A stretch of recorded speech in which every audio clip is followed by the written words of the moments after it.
Ein reicher Mann lebt in einer großen Stadt in der Nähe des Meeres. Er hat 3 Töchter und 3 Söhne. Eine Tochter heißt Beauty, weil sie sehr schön ist. Die anderen beiden Töchter heißen Rosalind und Hortensia. Sie sind faul und unfreundlich. Sie gehen gerne aus und haben Spaß. Beide möchten einen reichen Ehemann finden. Sie mögen Beauty nicht, weil sie schön ist. Beauty hat lange rote Haare. Sie ist freundlich und nett. Sie bleibt gerne zu Hause und liest Bücher. Sie spielt auch gerne Klavier. Beautys Vater ist ein Kaufmann. Eines Tages verliert er all sein Geld, weil sein Schiff auf See verloren geht. »Meine lieben Kinder«, sagt er traurig, »ich habe nicht viel Geld. Wir sind arm. Wir müssen dieses große Haus verlassen und auf dem Land leben.« »Oh, mein Gott«, sagen die beiden Schwestern. »Wir sind arm. Das ist schrecklich. Was für ein Pech«, sagen die 3 Brüder. »Wir müssen jetzt arbeiten«, sagt Beautys Vater. »Arbeiten?«, sagen die beiden Schwestern. »Nein, wir wollen schon nicht arbeiten und wir wollen erst nicht auf dem Land leben.« Sie fangen an zu weinen. Beauty ist traurig, aber sie sagt, »Lass uns nicht weinen. Wir können arbeiten und ohne Geld glücklich sein.« Die Familie zieht auf das Land und lebt in einem kleinen Haus. Beauty steht jeden Morgen um 4 Uhr auf, um das Haus zu putzen und zu kochen. Dann wäscht sie die Wäsche der Familie im Fluss. Die 3 Brüder arbeiten auf dem Land. Rosalind und Hortensia arbeiten nicht. Sie tun den ganzen Tag nichts. Sie schlafen den ganzen Morgen und gehen nachmittags im Wald spazieren. »Ich bin unglücklich«, sagt Rosalind. »Ich mag das Land nicht, weil es nichts zu tun gibt.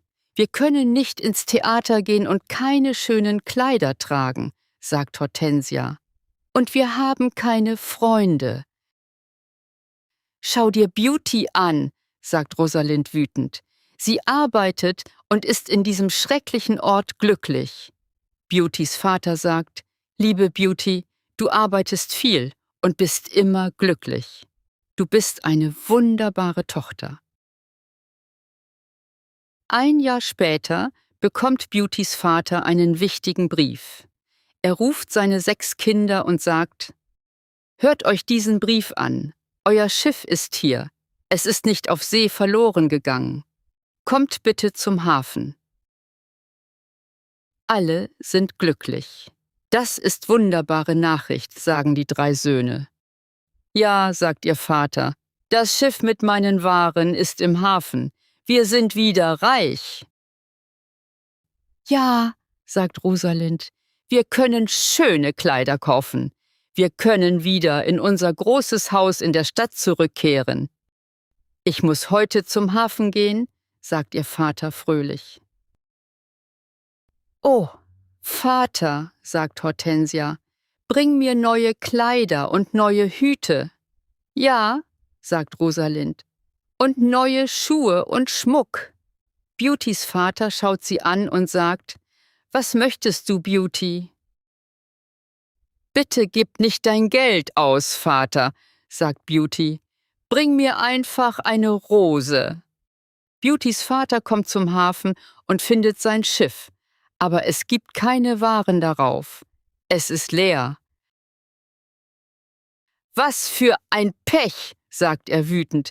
»Ich muss nach Hause gehen und den Kindern die schlechte Nachricht erzählen.« Auf dem Heimweg überquert er einen großen Wald. Es schneit und es ist windig. Er ist verloren. »Wo bin ich?«, denkt er. »Wo kann ich hin? Es ist sehr kalt und ich bin müde.« Er hört einige Wölfe und hat Angst. Plötzlich sieht er ein großes Schloss im Wald und es sind Lichter in den Fenstern. »Oh gut«, denkt er, »vielleicht können die Leute im Schloss mir helfen.« Er nimmt sein Pferd und bringt es zum Stall nahe dem Schloss. Er klopft an die große Tür des Schlosses, aber niemand antwortet. Er wartet vor der Tür, dann öffnet er die Tür und geht hinein. Er sieht eine große Halle mit einem Kamin. Es gibt einen langen Tisch mit viel Essen darauf. Er ist kalt und setzte sich in die Nähe des Kamins. Wie seltsam, denkt er, hier ist niemand. Er hat Hunger und setzt sich an den Tisch und beginnt zu essen. Dann wird er schläfrig, er findet ein warmes, bequemes Bett und fällt schlafen. Am nächsten Morgen findet er neue Kleidung neben seinem Bett. Wie schön, neue Kleidung, denkt er. Ein freundlicher Mensch lebt in diesem Schloss. Er schaut aus dem Fenster und ist überrascht. Es schneit nicht mehr und es ist ein schöner Tag, denkt er. Es gibt Blumen im Garten. Er zieht sich an und geht in die Halle. Auf dem langen Tisch liegen Kekse, Schokolade und Milch. Er setzt sich hin und sagt: »Danke für dieses schöne Frühstück.« Er schaut sich um, sieht aber niemanden. Er isst und beschließt, nach Hause zu gehen. Er geht zum Stall und holt sein Pferd. Im Garten sieht er einige Rosen. Beauty will eine Rose, denkt er. Er nimmt eine schöne. Plötzlich hört er ein schreckliches Geräusch. Er dreht sich um und sieht ein hässliches Monster. »Du bist ein böser Mann«, schreit das Ungeheuer wütend. »Du kommst in mein Schloss, ich rette dein Leben. Du isst hier und schläfst hier und dann nimmst du eine meiner schönen Rosen. Dafür musst du sterben.« Beautys Vater fängt an zu weinen. »Es tut mir leid, mein Herr«, sagt er. »Du bist sehr freundlich. Bitte sei nicht böse auf mich. Diese Rose ist für eine meiner Töchter.« »Mein Name ist nicht Herr, sondern Biest. Bitte nenn mich bei meinem Namen. Du redest von deinen Töchtern, also muss eine deiner Töchter an deiner Stelle sterben.« »Ach nein«, sagt Beautys Vater, »sie sind jung und sie wollen nicht sterben.« »Dann musst du zurückkommen und sterben«, sagt das Ungeheuer. »Ich kann 3 Monate warten. Stimmst du zu, zurückzukommen?« Beautys Vater stimmt zu, zurückzukommen. »Meine Töchter dürfen nicht sterben«, denkt er. »Ich möchte nach Hause gehen und meine Kinder zum letzten Mal sehen.« Bevor Beautys Vater das Schloss verlässt, spricht das Ungeheuer mit ihm. »Ich bin nicht böse«, sagt das Ungeheuer. »Geh zurück in dein Schlafzimmer. Da ist eine große Truhe. Fülle sie mit allem, was du willst, und es gehört dir.« Beautys Vater füllt die Truhe mit viel Gold. Dann steigt er auf sein Pferd und fährt nach Hause. Als er zu Hause ist, gibt er Beauty die Rose. »Nimm diese Rose, Beauty«, sagt er traurig. »Lass mich dir von meinem schrecklichen Abenteuer erzählen.« Er erzählt seinen Kindern vom leeren Schiff im Hafen, dem Schloss im Wald und dem Ungeheuer. Rosalind und Hortensia sind wütend auf Beauty. Sie sagen: »Vater muss sterben, weil du Rosen magst.« »Nein«, sagt Beauty, »Vater, Mutter wird nicht sterben. Ich gehe zum Schloss des Ungeheuers.« »Nein, liebe Schwester«, sagen ihre 3 Brüder, »wir gehen zu seinem Schloss und wir werden ihn töten.« »Nein, das ist nicht möglich«, sagt ihr Vater. »Das Ungeheuer ist sehr groß und stark. Ich bin alt, ich muss gehen und sterben.« Aber Beauty stimmt nicht zu. Sie entscheidet, zum Schloss des Ungeheuers zu gehen. »Nein, Vater«, sagt sie, »du darfst nicht gehen. Ich möchte gehen.« »Nie, meine liebe Beauty«, sagt ihr Vater. »Ich habe keine Angst«, sagt Beauty. »Du musst leben und auf meine Brüder und Schwestern aufpassen. Sie brauchen dich.« Beautys Vater denkt einen Moment nach.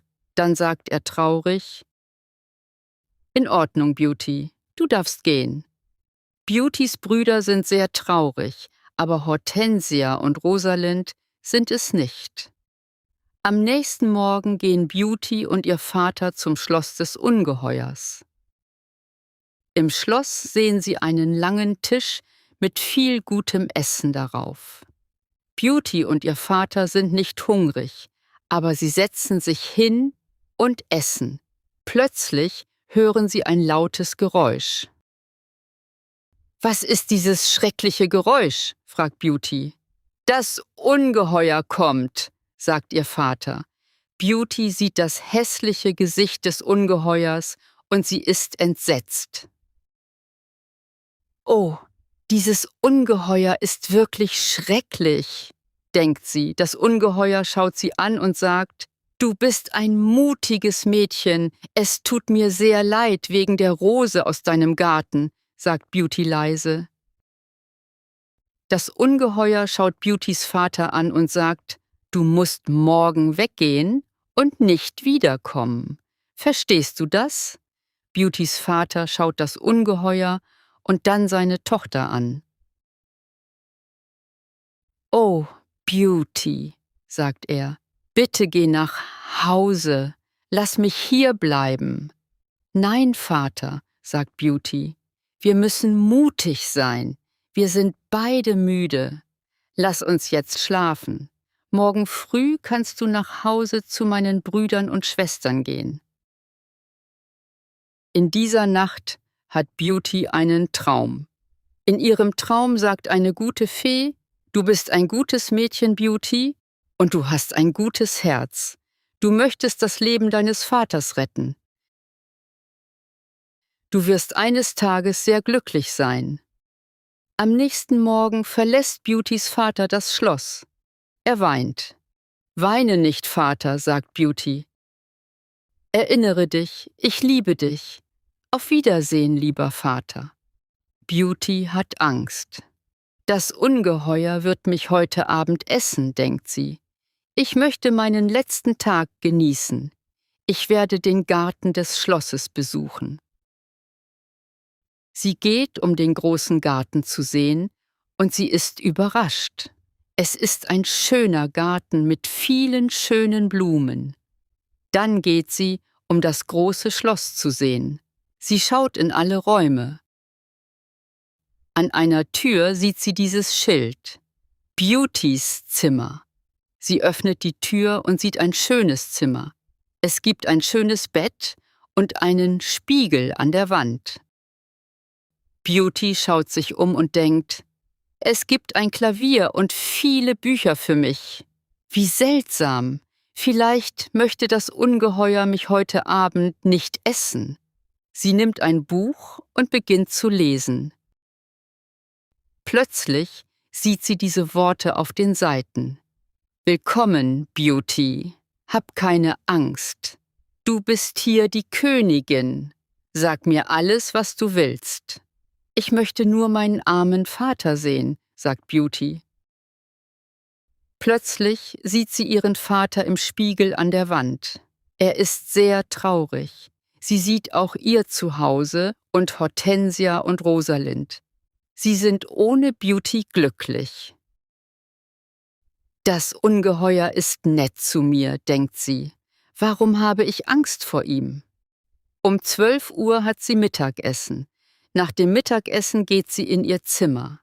»Was für ein schönes Klavier«, denkt Beauty.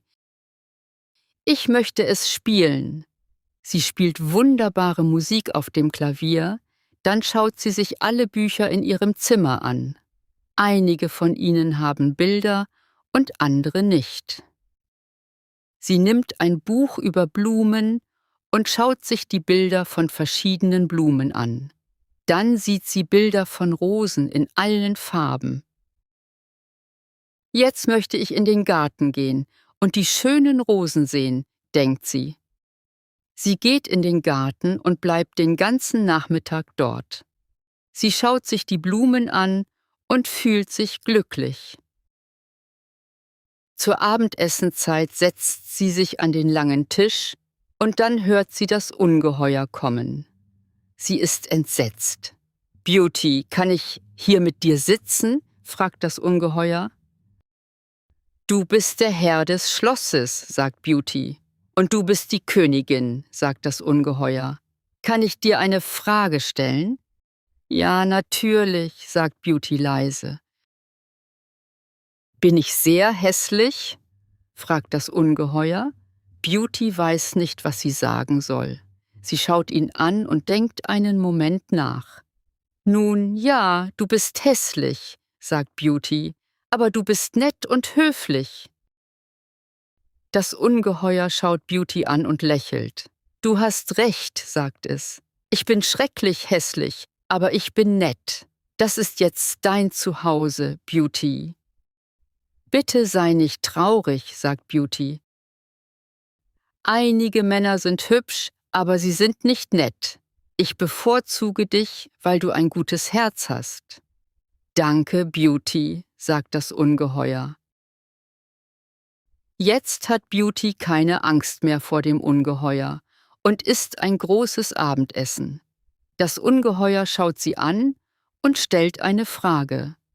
»Möchtest du mich heiraten, Beauty?« »Was für eine Frage!« Beauty ist entsetzt. »Was soll ich sagen?«, denkt Beauty. Sie ist einen Moment lang still und sagt dann, »Nein, es tut mir leid, ich möchte dich nicht heiraten.« Das Ungeheuer ist wütend und Beauty hat Angst. Dann geht es aus dem Raum und sagt, »Auf Wiedersehen.« Beauty verbringt 3 Monate im schönen Schloss. Jeden Tag liest sie Bücher und spielt Klavier. Sie geht überall im großen Garten spazieren. Sie mag die hohen Bäume und die Blumen in verschiedenen Farben. Sie stellt schöne Blumen in die Räume des Schlosses. Manchmal macht sie Parfüm aus den Blumen. Aber die Tage sind lang und sie ist oft einsam. Beauty denkt oft an ihren Vater, ihre Schwestern und ihre Brüder. »Ich möchte meinen Vater wiedersehen«, denkt sie traurig. »Und ich möchte auch wieder nach Hause.« Das Ungeheuer kommt jeden Abend zum Abendessen. Um 9 Uhr sprechen sie über interessante Dinge und sind zusammen glücklich. Beauty hat jetzt keine Angst mehr vor seinem hässlichen Gesicht. Jeden Abend stellt das Ungeheuer Beauty dieselbe Frage. »Beauty, möchtest du mich heiraten?« Und jeden Abend antwortet Beauty, »Nein.« Eines Tages sagt Beauty, »Warum fragst du mich jeden Abend die gleiche Frage?« »Weil ich hoffe, eine andere Antwort zu hören«, sagt das Ungeheuer. »Es tut mir leid, ich möchte dich nicht heiraten«, sagt Beauty. Das Ungeheuer ist sehr traurig, »aber ich werde immer dein Freund sein«, sagt sie. »Du bist ein wunderbarer Freund«, sagt das Ungeheuer. »Und du auch«, sagt Beauty und lächelt. »Ich weiß, ich bin schrecklich hässlich«, sagt das Ungeheuer. »Aber ich liebe dich sehr, ich bin sehr glücklich mit dir. Bitte verlasse mich nicht.« Beautys Gesicht wird rot und sie ist einen Moment lang still. »Im Spiegel meines Zimmers«, sagt Beauty, »sehe ich meinen armen Vater. Er ist traurig und einsam. Er denkt, ich bin tot. Meine Schwestern sind verheiratet und meine Brüder sind weg. Ich möchte meinen Vater zum letzten Mal sehen. Kann ich ihn besuchen?« »Ja, du kannst deinen Vater besuchen«, sagt das Ungeheuer. »Aber ich werde sehr traurig sein ohne dich.« »Oh, danke«, sagt Beauty glücklich. »Bitte sei nicht traurig, Ungeheuer. Ich werde in einer Woche zurückkommen.« »In Ordnung«, sagt das Ungeheuer. »Du kannst morgen früh deinen Vater besuchen, aber erinnere dich, du musst in einer Woche zurückkommen. Bevor du zurückkommst, lege diesen Ring auf einen Tisch in der Nähe deines Bettes. Es ist ein magischer Ring.« »Auf Wiedersehen, Beauty«, Am nächsten Morgen wacht Beauty in ihrem Schlafzimmer im Haus ihres Vaters auf. Sie steht auf und geht nach unten. Als ihr Vater sie sieht, weint er. »Beauty, bist du das? Wie wunderbar! Meine Tochter ist wohlauf und sie ist hier.« Beauty ist sehr glücklich und umarmt ihren Vater. »Zieh dich schnell an«, sagt er, »und dann erzähl mir vom Ungeheuer.« Sie geht in ihr Zimmer und findet eine Truhe voller schöner Kleider. »Das ist ein Geschenk vom Ungeheuer«, sagt Beauty zu ihrem Vater. »Er ist sehr nett und gibt mir jeden Tag Geschenke.« Sie wählt einige schöne Kleider aus. »Ich möchte diese schönen Kleider Rosalind und Hortensia geben«, sagt sie. Als sie dies sagt, verschwindet die Truhe. »Das Ungeheuer beobachtet dich«, sagt Beautys Vater. »Diese schönen Kleider sind für dich und nicht für deine Schwestern.« Plötzlich erscheint die Truhe wieder. An diesem Morgen kommen Rosalind und Hortensia, um ihre Schwester zu besuchen. Sie sind beide sehr unglücklich. »Oh, Beauty«, sagt Rosalind, »ich bin unglücklich.« »Warum bist du unglücklich?«, fragt Beauty. »Oh, es ist eine lange Geschichte«, sagt Rosalind. »Bitte erzähl mir«, sagt Beauty. »Mein Mann ist hübsch und er verbringt den ganzen Tag vor einem Spiegel. Er sieht mich nie an und spricht nie mit mir.« »Oh, das ist ein großes Problem«, sagt Beauty. Hortensia sagt, »Mein Mann ist sehr klug, aber er mag niemanden und niemand mag ihn. Ich kann nie meine Freunde zum Mittag- oder Abendessen einladen, weil er sie nicht mag. Wir haben viele Probleme mit unseren Ehemännern.« Sie sagen, »Meine armen Schwestern«, sagt Beauty. »Es tut mir leid. Erzähl uns vom Ungeheuer«, sagt Hortensia. »Oh, das Ungeheuer ist kein schlechter Mann«, sagt Beauty. »Er ist sehr nett. Ich lebe in seinem schönen Schloss und bin die Königin. Ich arbeite nicht. Ich lese, spiele Klavier und gehe im Garten spazieren. Jeden Abend kommt das Ungeheuer, um mich zum Abendessen zu sehen, und wir sprechen über viele Dinge. Es ist wunderbar.« Die beiden Schwestern sind sehr wütend und sie gehen in den Garten. »Beauty trägt schöne Kleider und Schuhe«, sagt Rosalind. »Sie ist wie eine Königin.« »Königin, sie ist sehr glücklich. Warum ist sie glücklich und warum sind wir unglücklich?« »Ja«, sagt Hortensia, »wir sind nicht sehr glücklich, aber vielleicht können wir glücklich sein. Beauty muss zum Ungeheuer zurückkehren, in einer Woche, oder er wird wütend und sie wird gegessen.« »Dann müssen wir sie hier behalten«, sagt Rosalind. »Dann wird das Ungeheuer wütend werden.« Während der Woche sind die beiden Schwestern nett zu Beauty. Sie sprechen und lachen mit ihr. Sie gehen zusammen auf dem Land spazieren. Beauty ist glücklich mit ihren Schwestern. »Rosalind und Hortensia lieben mich«, denkt sie.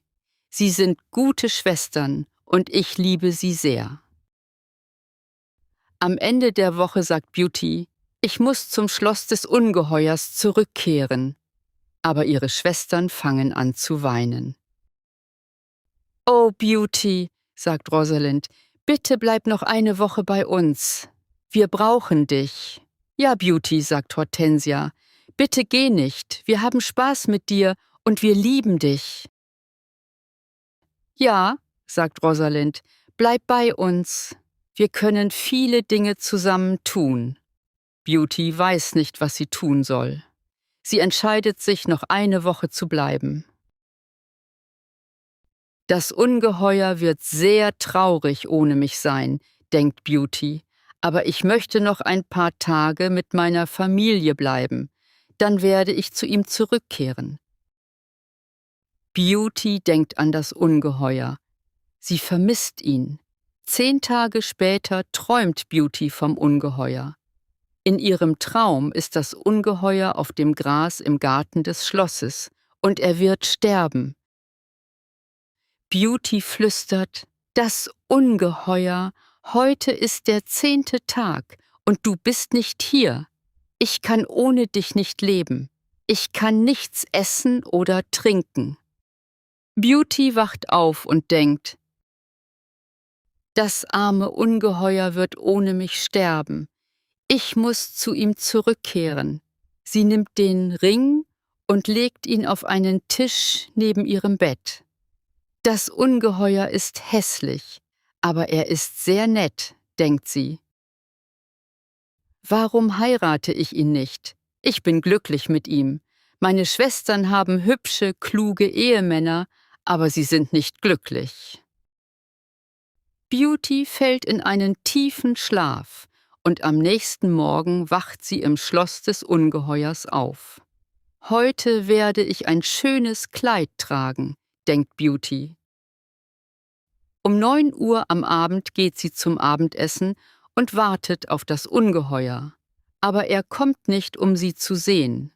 Was passiert, denkt Beauty. Wo ist das Ungeheuer? Warum ist er nicht hier?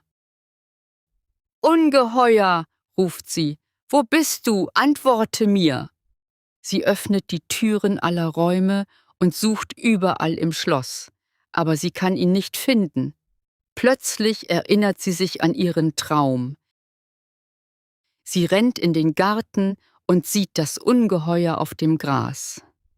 »Oh nein«, ruft sie, »ist er tot?« Sie hört auf sein Herz und es schlägt. Gut, er ist nicht tot, denkt sie. Sie holt kaltes Wasser aus dem Fluss und benetzt sein Gesicht. Das Ungeheuer öffnet langsam die Augen.